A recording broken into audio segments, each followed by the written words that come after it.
Mom मैं चुपचाप बैठकर खा रहा था। Leather jacket? हाँ। Oh what a brave boy. Bombay की गर्मी में लेदर जैकेट तो पहना भी नहीं जा सकता। खाना is out of the question. फिर क्या हुआ? I just don't feel like talking about it, mom. Yes, baby, I can understand. I know तुम मोनिशा की बुराई नहीं करना चाहते, मैं समझ सकती हूँ। इनफैक्ट तुम्हारी ये बात मुझे बहुत अच्छी लगी बेटा। फिर क्या हुआ? फिर मॉम उसने यूं कबर्ड खोला और सारी चीजें फेंक दी। उसके कपड़े, मेरे कपड़े। डैड, आपकी दी हुई इस घड़ी की हालत देखिए। अरे टूट गई। हरामखोर। इंद्रवदन, मोनिशा अपनी बहू है। अरे मैं दुकान वाले को गाली दे रहा हूँ। वो कमबख्त कह रहा था सॉलिड शॉक प्रूफ घड़ी है उसकी, तो मैं अच्छा, बस। पर तुमने उसे रोका नहीं? बहुत कोशिश की मॉम, उसके सर पर भूत सवार था। मैंने हाथ जोड़े, मैंने कहा मेरी माँ मुझे। अरे माय गॉड, ये क्या है साहिल? ये नाखून के निशान ये किसने लगाए? मोनिशा ने ऑब्वियसली, और किसने? अरे वाह, तेंदुआ भी तो हो सकता है। Leopard, panther. पैंथर? अरे आजकल वो मुल्लुंड और पवा में पता है बिल्डिंग में घुस के लेपर्ड अटैक कर रहा है। तुमने पढ़ा नहीं पेपर में? हम लोग कफ परेड में रहते हैं इंद्रवदन, 10th फ्लोर पर। हद करते हो। लेकिन बेटा दिस इज टू मच। बात हद से गुजर गई है, मुझे बात करनी पड़ेगी उसे। हटो। भाव तुझे वही देखो। तुम तो मौका ही ढूंढ रही थी ना मोनिशा को भमोड़ने का। B ridiculous Indravadan. अगर तुमको ऐसा ही लगता है तो तुम जाकर के कह दो मोनिशा से। ठीक है। नो, एक औरत को एक औरत ही समझा सकती है, इसलिए I'll do it। मोनिशा, मैंने तुम्हें आज सुबह भी कहा था कि साहिल तुम्हारी इस लापरवाही से बहुत अपसेट है। लेकिन मैं तो रोज कोई ना कोई लापरवाही करती हूँ, ये कोई पहली बार थोड़ी ना की है। और फिर बाप तक जाने की क्या जरूरत थी? साहिल बाप पे गया? हाँ, देखिए ना, जब मैंने कहा कि मैं अब भी इसी वक्त दिल्ली जा रही हूँ तो कहने लगा कैसे जाओगी, प्लेन की टिकट क्या मेरा बाप लाके देगा? अपने बाप पे गया वो। हाँ, तो डैडी जी मेरे लिए मेरे बाप से कम थोड़ी ना है। बेचारे कभी कुछ नहीं कहते। उस दिन मैंने सैंडविच में चीज स्लाइस डाल के दी, तब भी कुछ नहीं कहा, चुपचाप खा लिया। हाँ, तो चीज स्लाइस हिंदू को अच्छी लगती है। प्लास्टिक के साथ? मैं जल्दबाजी में प्लास्टिक निकालना भूल गई थी। ओ मोनिशा, बेटा तुम तो मिडिल क्लास फैमिली की लड़की हो। मिडिल क्लास वालों को बगैर नौकरों के काम करने की आदत होती है, लेकिन तुम में तो मिडिल क्लास लड़कियों की भी खूबी नहीं है। इनफैक्ट तुम में कोई खूबी नहीं है। घर में इतने सारे नौकर हैं, लेकिन ये देखो घर का हाल। ओह गॉड, कब तक बर्दाश्त करेगा साहिल तुम्हारा ये केयरलेस नेचर? लेकिन शादी से पहले तो उसे यही सब बातें क्यूट लगती थी। क्यूट? हाँ, हम लेक पे मिलते थे ना, तो मैं रोज उसके लिए कुछ ना कुछ बना के ले जाती थी, और वो कितने प्यार से कहता था ये such a cute little bad cook. और फिर सारा खाना बतख को खिला देता था रोज। हाँ, हमें लेक वालों ने लेक पे आने से मना कर दिया था ना, फिर भी कुछ नहीं बोला था साहिल। लेक पर आने से मना क्यों किया तुम्हें? वो सारी बतखें एक एक करके मर गई थी ना। Oh, I see. But I wonder, do you see? Monisha, ये घर है, यहाँ कोई बतख नहीं है, यहाँ खाना खुद खाना पड़ता है, और कभी ना कभी तो बर्दाश्त की लिमिट क्रॉस हो ही जाएगी ना बेटा। मतलब आपको भी सारी बातों में मेरा ही कसूर नजर आता है? नहीं, ऐसी बात नहीं है बेटा। मैं क्या तुम्हारी दुश्मन हूँ? अच्छा, ये सवाल जाने दो। लेकिन अगर तुम और साहिल अलग हो जाओगे तो क्या मुझे खुशी होगी? नहीं, ये सवाल भी जाने दो। बेटा तुम खुद ही सोचो शांति से। हाँ, ए मायापुत्र, उठ ना। कौन है? तेरा बाप। क्यों जगाया मुझे? कितना अच्छा सपना देख रहा था। मामा पैनकेक बना रही थी। ओहो, सपने में भी मोमो। और मैं अकेला नहीं था, मेरे जैसे और 2 डुप्लीकेट रोसेज थे। हम तीनों पैनकेक खा रहे थे। तेरे जैसे और 2, यानी टोटल 3। और तू इसे अच्छा सपना कहता है? एक काम कर, फिर से सो जा, सपना कंटिन्यू कर और बाकी 2 रोसेशों का मर्डर कर दे। हाँ, गुड नाइट। यहाँ नहीं, बाहर जाके सो, यहाँ साहिल सोएगा। साहिल भाई, एनीथिंग रॉन्ग? डैड, सोने दीजिए ना। ये क्या है? मेहंदी है। इतनी लाल? एक्स्ट्रा स्ट्रांग है। अब तू जाके अपने सपने का क्लाइमैक्स बनाना। और साहिल बैठ यहाँ, बैठ बैठ बैठ बैठ। सुन बेटे, बेटे इसमें थोड़ा बहुत दोष तेरा भी है। तो मोनिशा को शुरुआत से ही तूने कुछ कहा नहीं, अब वो अचानक तो नहीं बदल सकती ना। अब मुझे देख, मैंने पहले ही दिन कह दिया था कि माया ये घर मेरा है और मैं जो कहूंगा वही होगा। इंद्रवदन, आया माया, 2 मिनट प्लीज, 2 मिनट।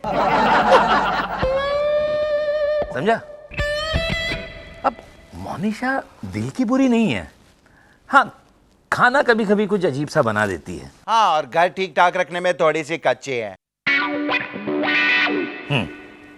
और नौकरों के मामले में थोड़ी सी लापरवाह है। और थोड़ी सी तू जाके सपने वाले 2 रोसेशों का खात्मा बुलाना, दौड़ डाया। यार बताइए मैं क्या करूं?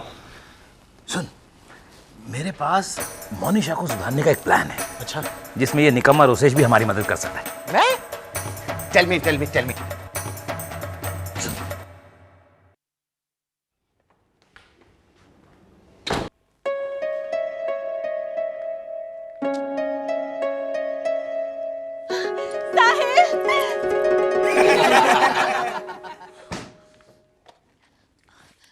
मैंने कल रात भर बैठकर सोचा, तुम्हें पूरे 20 एसएमएस भेजे, जिसमें से एक में सॉरी भी कहा। हेलो वॉचमैन, वो कचरे वाला है वहां, जरा फोन देना। मुझसे बात नहीं करोगे?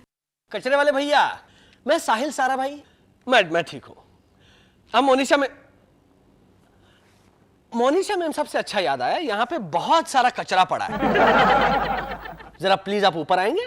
ओके। साहिल, तुम्हें मुझे देखकर कचरा याद आया? तुमने अभी अभी कचरे वाले भैया से क्यों कहा? साहिल भाई, वो राजेश भैया, प्लीज मेरे लिए एक दिल्ली की फ्लाइट की टिकट अरेंज कर देंगे अपने ट्रैवल एजेंट से कह के? अभी जाओ और फ्लाइट की टिकट का बंदोबस्त करो, मोनिशा दिल्ली जा रही है। ओके। साहिल, साहिल, संभल कर उतरना बिंदु भाई। साहिब, ऊपर की सब सफाई हो गई, चकाचक। अब क्या करूं? अभी यहाँ सोफे पे बहुत धूल है, ये साफ करोगी? साहिब, इसमें पूछने वाली क्या बात है? अब हुक्म कीजिए, अब जैसा बोलेंगे मैं वैसा ही करूंगी। कौन है ये? बिंदु भाई। तुम्हें क्या एस्थमा हुआ है? इतनी जोर जोर से सांसें क्यों ले रही हो? काम पर ध्यान दो बिंदु भाई। साहिब, सोफे पर तो कपड़े पड़े हैं। तो कपड़े उतार दो। जरा तो सोच समझ के बोलिए ना साहिब। बोलो, सोफे पर से कपड़े हटा दो। अब इसको कहाँ रखूं? कपड़ में। और वो किधर है? बेडरूम में। बरे। खबरदार, जो मेरे बेडरूम में कदम भी रखा था। भाभी, ये रही आपकी दिल्ली की टिकट। 1.5 घंटे में आपकी फ्लाइट है। हाँ, चलिए चलिए चलिए।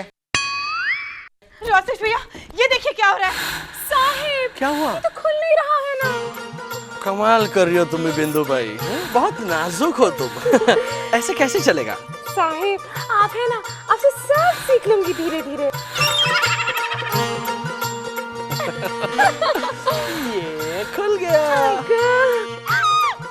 साहिल, ये देखा, साहिल उस कमीनी को लेकर बेडरूम में चला गया। अरे मोनिशा, मोनिशा, ओफो मोनिशा, तुम अभी तक तैयार नहीं हुई बेटा, फ्लाइट मिस हो जाएगी। डैडी जी, साहिल ने काम वाली रखी है, वो भी बिंदु भाई नाम की। बिंदु भाई? वो जो साउथ की महाराष्ट्रियन हीरोइन जैसी दिखती है, वो जो सांस लेती है तो ऐसा लगता है जैसे डॉक्टर ने सांस लेने को कहा है। हाँ, वही। वो काम वाली है? हाँ, और साहिल भाई ने उसके काम को ही तो देख के उसे रखा है। नेचुरली। मैं थोड़ा सा लेट हो गया, वरना राधा बाई की जगह मैं उसे ही रखने वाला था। साहिल सुनो, साहिल ने बेडरूम का दरवाजा अंदर से लॉक कर लिया है। डोंट वरी, वो दोनों कपड़े ही तो अरेंज कर रहे हैं। इसी बात का तो डर है। मैं जानती हूँ साहिल मुझे परेशान करने के लिए जानबूझ के ये सब कर रहा है। वो तो तुम क्यों हो रही हो परेशान मोनिशा? परेशान तो होंगी ही ना, फ्लाइट का टाइम निकला जा रहा है। भाभी चलिए। अरे हाँ, चलो चलो चलो। ये सब आप सबकी मिली भगत है, मुझे पता है। मुझे सबक सिखाने के लिए आप लोग ये सब कर रहे हैं ना। तो सीख लो ना सबक झटपट, और बोल दो ना मुंह से एक बार कि घर की सारी जिम्मेदारियां निभाने में तुम पूरी तरह हिस्सा लोगी। लूंगी, मैं घर के मामले में लापरवाही ना बरतने की पूरी कोशिश करूंगी, I promise. That's like my girl. सुना साहिल? मोनू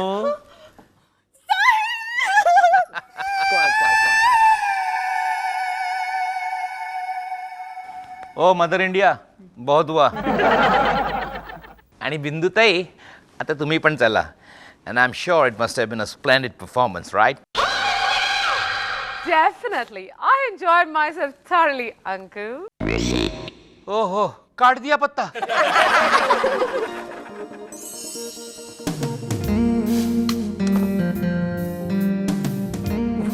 वाओ हाय स्वीटहार्ट, है ना सब चकाचक? ये सब तुमने किया? नो स्वीटहार्ट, ये सब मैंने कर पाया शांति और गंगा से एक्स्ट्रा हेल्प, यू नो। अच्छा, शांति और गंगा, गुड, दो नौकरानियां। मेम साहब, यस शांतिलाल। सारे तकियों के कवर बदली कर दिए हैं और बाथरूम का शावर कर्टन भी। Very good Gangadhar. नौकरानियां नहीं, नौकर रखे, वो भी जेंट्स।